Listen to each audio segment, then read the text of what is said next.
Hello, नमस्ते। आज भने हामी हिजो हामीले एसएसएफ को केवाइसी कसरी भेरिफाइड भन्ने कुरा हेऱ्यौँ। आज भने एसएसएफको एप डाउनलोड गरेँ। सो त्यसको लागि चाहिँ अलरेडी एसएसएफ खाता खोलिसक्नुपर्ने हुन्छ अथवा अकाउन्ट क्रिएट भइसकेको हुनुपर्ने छ। सो त्यसको लागि पहिलो सुरु त हजुरसँग एसएसएफको एप हुनुपर्ने हुन्छ।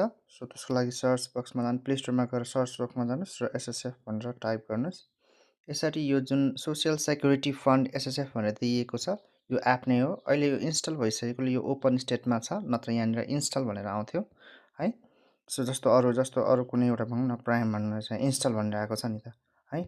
सो यसरी आएपछि जस्तो के गर्नुपर्ने हुन्छ भन्दाखेरि चाहिँ यसलाई चाहिँ अब त्यो इन्स्टल भइसकेपछि ओपन गर्नुपर्ने हुन्छ है।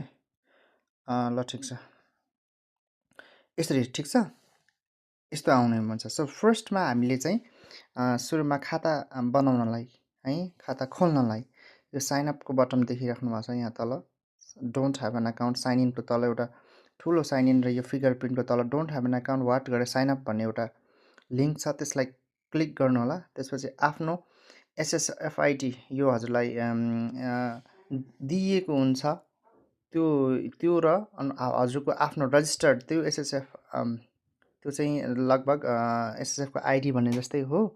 अनि तल चाहिँ त्यो एसएसएफमा रजिस्टर्ड है दर्ता भएको नम्बर राख्नु होला। यो डेट अफ बर्थमा चाहिँ आफूले अङ्ग्रेजी मिति ठ्याक्क त्यही नागरिकता अनुसार त्यही नै हजुरले त्यहाँ प्रोभाइड गर्नुभएको हुन्छ। त्यसपछि आई अग्री टु द गरेर प्रोसिड गर्नु होला है। यसपछि एउटा ओटिपी आउँछ। ओटिपी भेरिफाई भइसकेपछि मैले त्यो देखाउन सकिनँ किन भन्दा यो अलरेडी रजिस्टर्ड छ। सो ओटिपी आइसकेपछि त्यो हजुरले त्यो भेरिफाई गर्नु होला। अनि त्यो ओटिपी राख्नु भएपछि हजुरको त्यहाँनिर न्यू पासवर्ड भनेर राखिन्छ। त्यो न्यू पासवर्ड राख्नु भएपछि चाहिँ हजुरले कन्फर्म पासवर्ड पनि राख्नुपर्ने हुन्छ। त्यो राख्नु भएपछि चाहिँ अनि फेरि यो स्क्रिनमा आउनुहुन्छ र त्यसपछि हजुरले आफ्नो रजिस्टर नम्बर र त्यो पासवर्ड अघि राख्नु भएको पासवर्ड राख्नुभयो भने चाहिँ त्यो एप खुल्छ है। यो एप खोलिसकेपछि फर्दर के गर्न सकिन्छ भन्ने कुरा हामी नेक्स्ट भिडियोमा हेर्छौँ।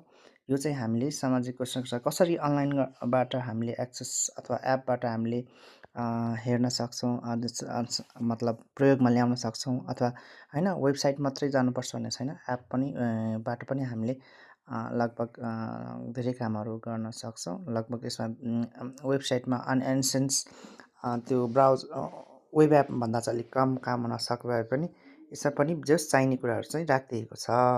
सो रेडी टु युज होइन। सो